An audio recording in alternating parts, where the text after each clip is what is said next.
Hi everyone, welcome to BLED.in। आज हम लोग DET 2018 का मैथ्स का पेपर सॉल्व करेंगे। तो फर्स्ट क्वेश्चन है, यदि P का P% 36 हो तो P बराबर होगा P का P% इज इक्वल्स टू 36। हमें P की वैल्यू निकालनी है, तो ये हो जाएगा यहाँ पर P² is equals to 36 into 100। अब अंडर रूट लेंगे हम, तो P is equals to under root 36 into 100। जब ये अंडर रूट से बाहर आएगा तो 36 का 6 रह जाएगा और ये 10, मतलब P की वैल्यू आई 60। नेक्स्ट क्वेश्चन देखेंगे, यदि this number is equals to this then x plus Y plus Z का मान निकालना है। तो इसको हम मतलब हर एक ऐसे LCM के फॉर्म में लिख लेंगे। 2 3 5 2 है तो LCM निकालेंगे। ऐसे ही यहाँ पर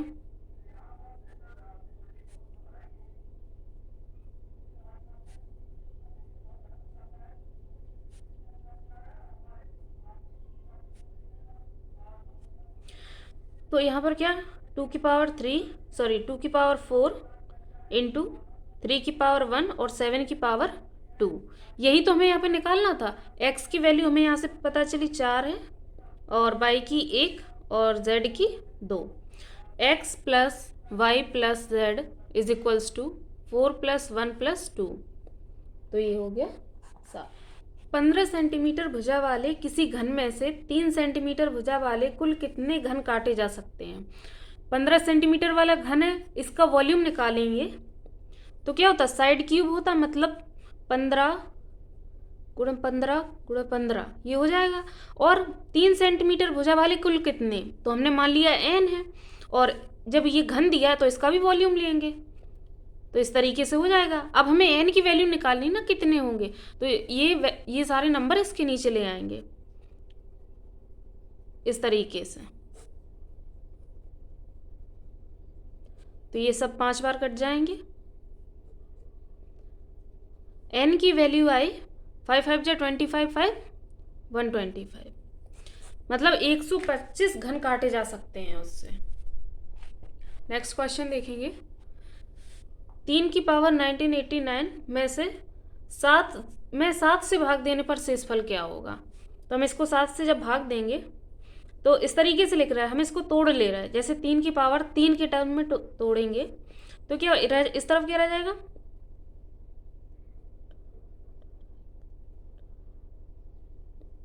ये हो जाएगी वैल्यू, और 7 से तो डिवाइड है, इसको लिख सकते हैं 27। अब हम 7 का जब इसमें डिवाइड करेंगे, जैसे हमने 4 बार किया, 28 आएगा। एक ये कम पड़ रहा ना इधर, तो ये -1 हो जाएगी, -1। अब कोई माइनस में दिया है, उसकी मतलब पावर ऑड में दी हुई है, तो वो तो माइनस में ही रहेगा साइन, तो ये -1/7 आ जाएगा। जब इस तरीके से दिया हुआ होता है तो हम नीचे वाले नंबर से उसको माइनस कर देते, तो 7 - 1 हो जाएगा, 6 आ जाएगा आंसर। 6 रिमाइंडर बचेगा इसका। नेक्स्ट क्वेश्चन देखेंगे, एक बहुभुज के अंतःकोणों का योग 2160 है, तो बहुभुज की भुजाओं की संख्या बताएं। इनका कोणों का योग है, अंतःकोणों का योग।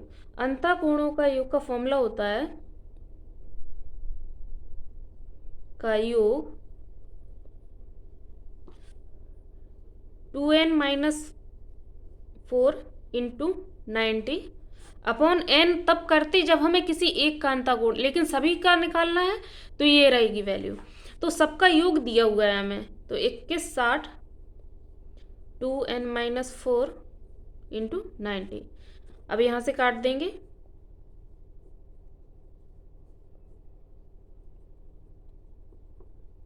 हमें n की वैल्यू निकालनी है, ये 4 इस साइड जाएगा, नंबर ऑफ साइड 14 है उसमें, इस बहुभुज की भुजाएं हैं।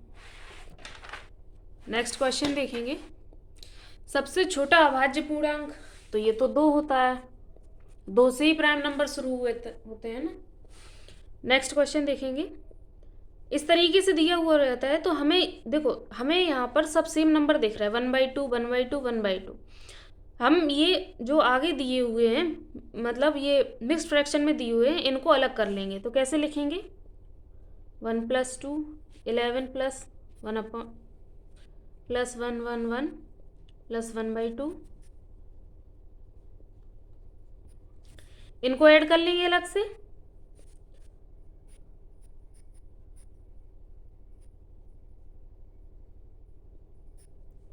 वन टू थ्री फोर, और इनको अलग से ऐड कर लेंगे, तो 1 और 2, ये हो जाएगा इसका आंसर। यदि सभी प्राकृतिक संख्या a और b के लिए a∗b = a² + b² - ab है, तो 9∗10 की वैल्यू, तो इसको भी a मान लेंगे, इसको b मान लेंगे, बस इस फॉर्मूले में रख देंगे हम। 9² + 10² - 9 × 10,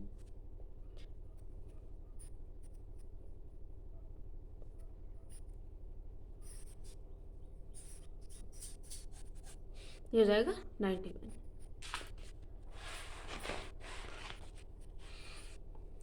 ये रीजनिंग टाइप क्वेश्चन है।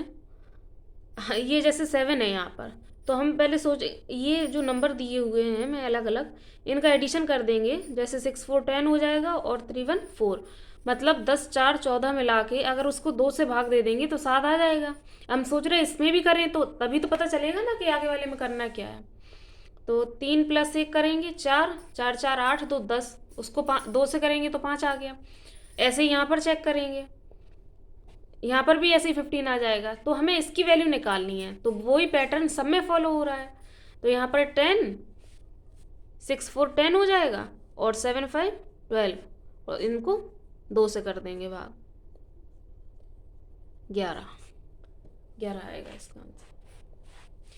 a⁻b = 125, तो इसको क्या, ये 5 का क्यूब ही तो है, तो यहाँ पर हम देखेंगे a की वैल्यू 5 हो जाएगी और b की 3 हो जाएगी। हमें b की पावर ये निकालना, मतलब b है 3 पावर 5, हमें इसकी वैल्यू निकालनी है। तो क्या करेंगे, ऐसे मल्टीप्लाई कर देंगे इसको।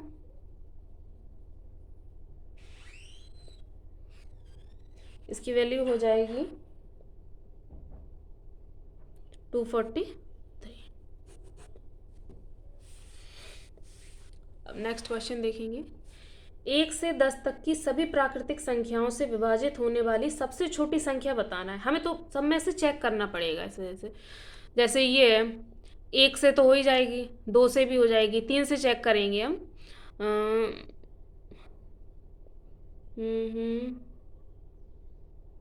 3 से भी हो जाएगी, 4 से भी हो जाएगी, 5 से भी हो जाएगी, 6 से चेक करेंगे तो 6 से भी हो जाएगी, 7 से नहीं हो, 7 से भी हो जाएगी।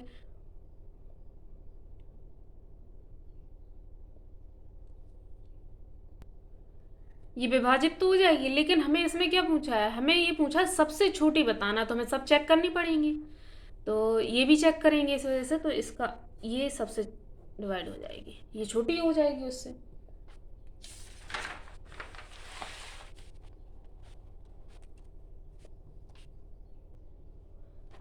4/8/2017 को शुक्रवार है, तो 61 दिनों के बाद कौन सा दिन होगा?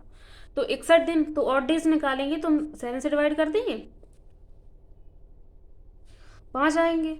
हमें बोला कौन सा दिन होगा 61 दिनों के बाद, तो ये शुक्रवार है, शुक्रवार में 5 जोड़ेंगे, शनिवार रविवार सोमवार मंगल और बुधवार। लेकिन उसके बाद पूछा, उसके बाद कौन सा दिन आएगा, तो वो होगा गुरुवार।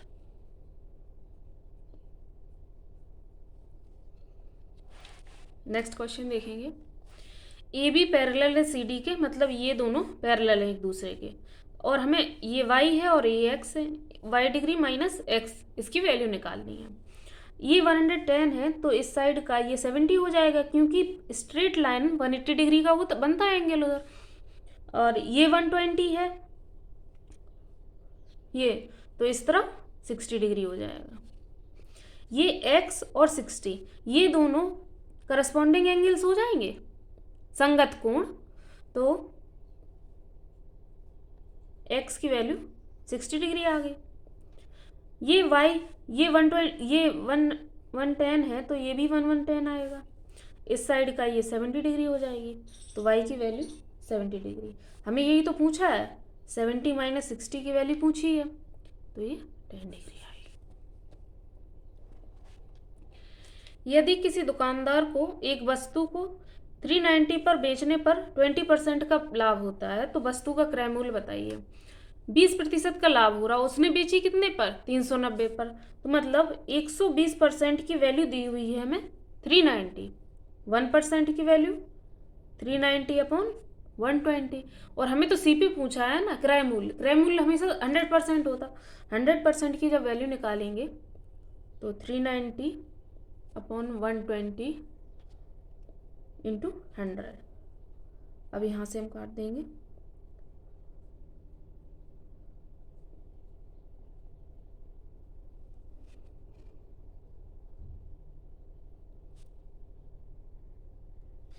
ये 325 आ जाएगा सीपी की वैल्यू। किसी कस्बे की जनसंख्या 60,000 से बढ़कर 65,000 हो जाती है, तो परसेंटेज वृद्धि बतानी है हमें। कितना बढ़ रही है यहाँ से? 65,000 से 60,000 60,000 से 65,000 हो गई, तो 5,000 बढ़ गई। कितने पर बढ़ी? 60,000 पर बढ़ी, इंटू 100।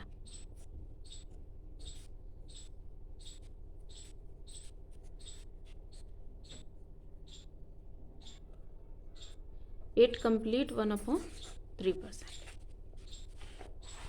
40 व्यक्ति 30 दिनों में 200 किलो चावल खाते हैं। कितने दिनों में 30 व्यक्ति 500 किलो चावल खाएंगे? तो MDH का फॉर्मूला लगाएंगे।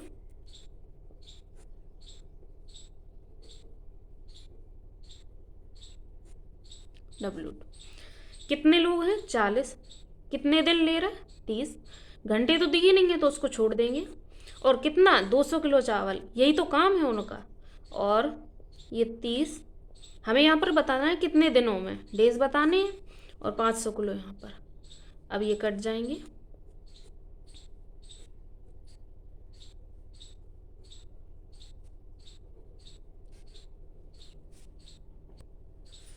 सौ दिन में ये 500 किलो चावल खाएंगे।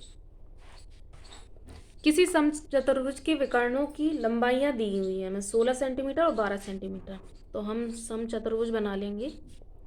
यह समचतुर्भुज, इसके विकर्ण हमेशा 90 डिग्री पर काटते हैं। तो कितने? 16 सेंटीमीटर है, तो 8 यहाँ हो गया, 8 यहाँ हो जाएगा। यहाँ 12 है तो 6 यहाँ और 6 यहाँ। 90 डिग्री पर काट रहे हैं तो हम लोग हाइपोटेनियस वाला फॉर्मूला लगा देंगे यहाँ पर, पाइथागोरस थ्योरम। तो क्या हो जाएगा?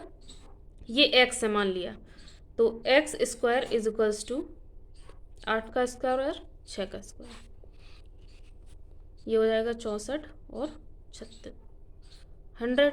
जब हम अंडर रूट लेंगे तो x की वैल्यू 10 आई। ये साइड हो गई समचतुर्भुज की।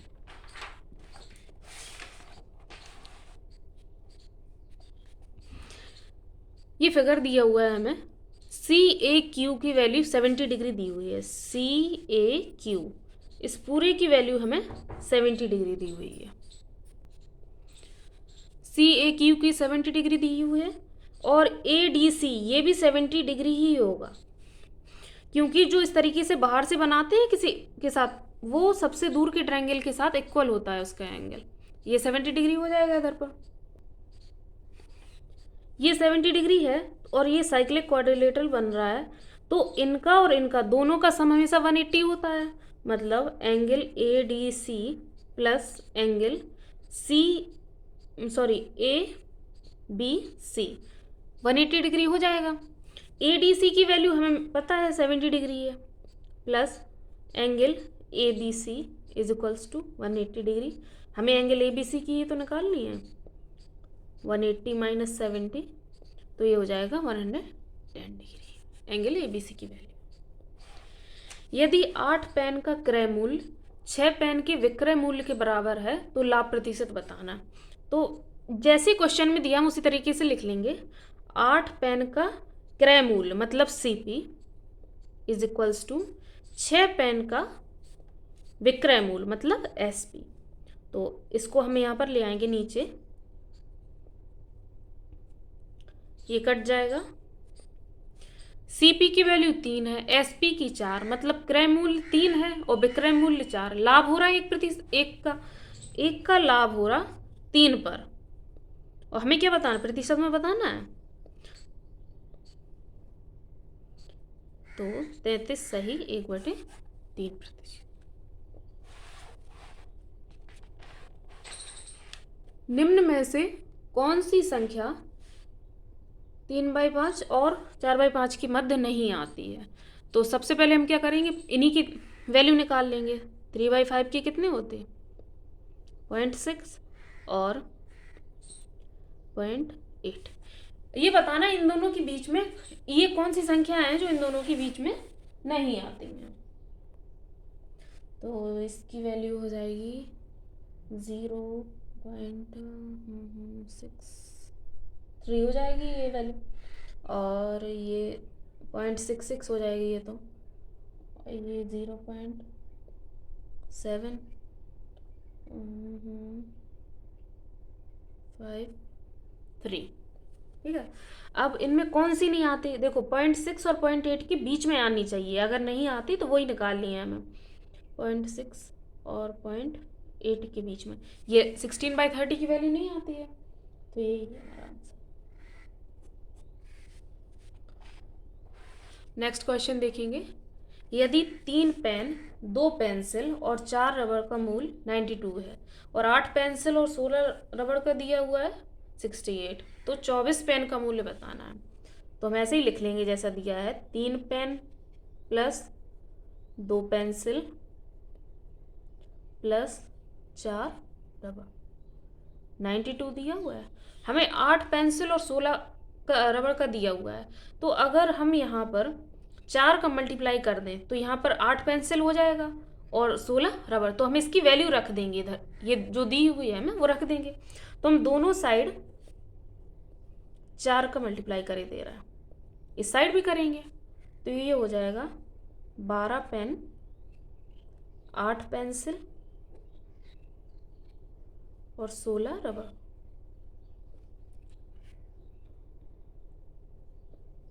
हमें ये वैल्यू दी हुई है पहले से 68, 12 पेन प्लस 68, 12 पेन की वैल्यू आई, ये माइनस कर देंगे इधर तो ये 300 रह जाएगा। हमें 24 पेन की निकालनी, तो हम 2 का मल्टीप्लाई कर देंगे दोनों साइड, तो ये 24 पेन हो जाएगा। यहाँ पर भी 2 का मल्टीप्लाई करेंगे तो ये हो जाएगा 600। 24 पेन की वैल्यू आई 600 रुपये। हम एक त्रिभुज की रचना नहीं कर सकते यदि हमें ऑप्शन दिए हुए हैं केवल 3 कोण दिए हों, केवल 3 भुजाएं दी हों, 2 कोण 1 भुजा दी हो, 2 भुजा और उनके मध्य कोण दिया हो। तो अगर 3 कोण दिए हों तो हम कैसे कर लेंगे, जब कोई भुजा ही नहीं दी हुई हो तो हम त्रिभुज की रचना कैसे कर लेंगे, तो यही है हमारा आंसर।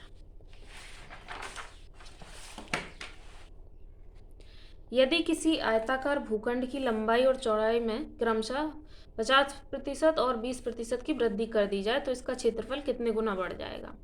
तो हमें पता है एक फॉर्मूला होता है x + y + xy/100।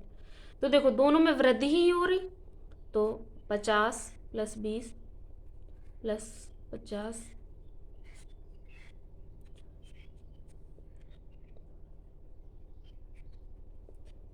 80% बढ़ रही है ना वैल्यू।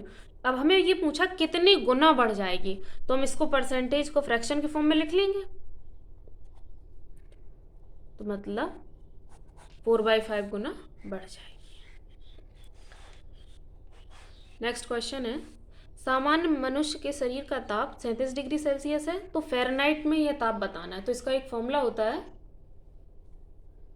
C/5 = F - 32/9।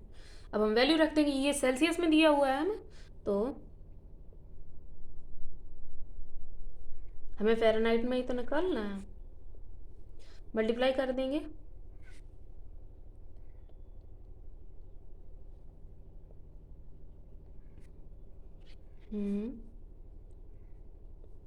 यहाँ पर ले आएंगे तो 3,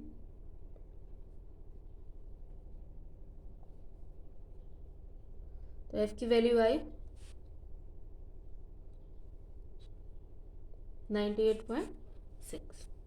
इस फॉर्मूले से ये वैल्यू निकल आएगी। यदि 1 square plus 2 square 3 square plus 9 square तक 285 वैल्यू है तो इसकी वैल्यू निकालनी है। तो यहाँ पर देखेंगे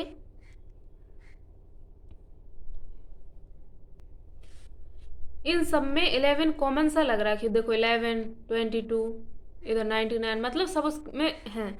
तो हम इसको ऐसे लिख लेंगे इंटू 1 का स्क्वायर प्लस इंटू 2 का स्क्वायर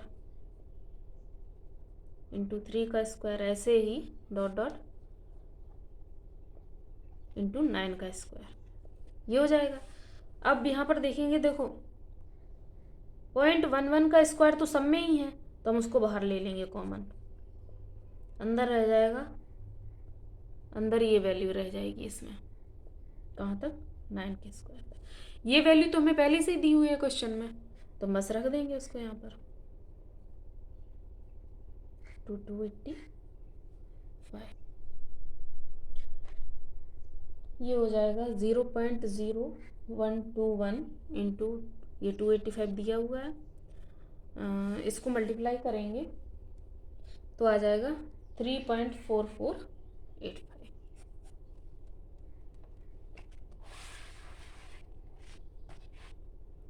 यदि एक राशि SI पर, मतलब साधारण ब्याज पर 10 वर्षों में दोगुनी हो जाती है तो कितने वर्षों में यह राशि उसी ब्याज दर से 3 गुनी हो जाएगी।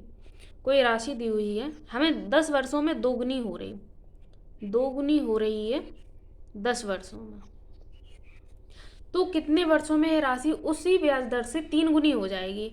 3 गुनी करनी है, एक फॉर्मूला होता है n1 minus 1/t1 is equals to n2 minus 1/t2। n1 मतलब कितने गुना हो रही, पहली बार 2 गुनी हो रही, तो 2 माइनस 1, और 10 वर्षों में हो रही, यहाँ पर 3 गुनी, और हमें ये टाइम दूसरे का निकालना है, तो ये हो जाएगा 1/10 इज इक्वल्स टू 2 समय निकलेगा 20 वर्ष। 20 वर्षों में ये 3 गुनी हो जाएगी। नेक्स्ट क्वेश्चन देखेंगे। 80 मीटर व्यास वाले एक वृत्ताकार पार्क के अंदर अधिकतम क्षेत्रफल वाला एक वर्गाकार खेल का मैदान बना है। तो खेल के मैदान का क्षेत्रफल, तो सबसे पहले हम वृत्त बना लेंगे। ये अधिकतम क्षेत्रफल वाला एक वर्गाकार खेल का मैदान, ये है वर्ग सबसे बड़े क्षेत्रफल का, सॉरी ऐसे बन गया, ये पूरा तो 80 है, 40 हो जाएगा इधर, क्योंकि रेडियस पता है ना, 40 हो जाएगी, व्यास जब 80 दिया हुआ है। अधिकतम क्षेत्रफल वाला एक वर्गाकार खेल का मैदान बना है, तो खेल के मैदान का क्षेत्रफल बताइए। ये पूरा 80 दिया हुआ है, और हमें पता है जो डायगोनल होता है स्क्वायर का वो क्या होता है, साइड रूट 2 होता है। अगर हम इसको s मान लें तो साइड की वैल्यू कितनी क्या आ जाएगी, ये सॉरी ये √2 इंटू साइड होता, भुजा आ जाएगी 80/√2, ये 80 था।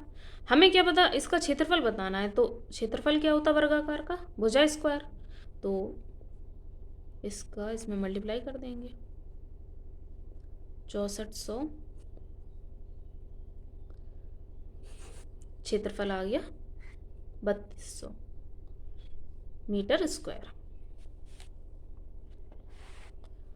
240 अंकों की एक परीक्षा में किसी परीक्षार्थी ने 52 अंक अर्जित किए। पाई आलेख में इसका संगत कोण बताना है। जैसे ये है, किसी ने 52 ये 52 अंक किए हैं, पूरा 240 का है, तो ये इसका बताना है, तो ये 52 तो हो जाएगा, 240 में से तो किए हैं, और हमें जब कोण की बताना है तो पूरा 360 डिग्री का होता है, तो उसका मल्टीप्लाई कर देंगे इसमें 24 12 36, ये हो जाएगा 78 डिग्री। आज की क्लास में बस इतना ही। नेक्स्ट क्लास में हम कुछ और क्वेश्चंस देखेंगे। Thank you.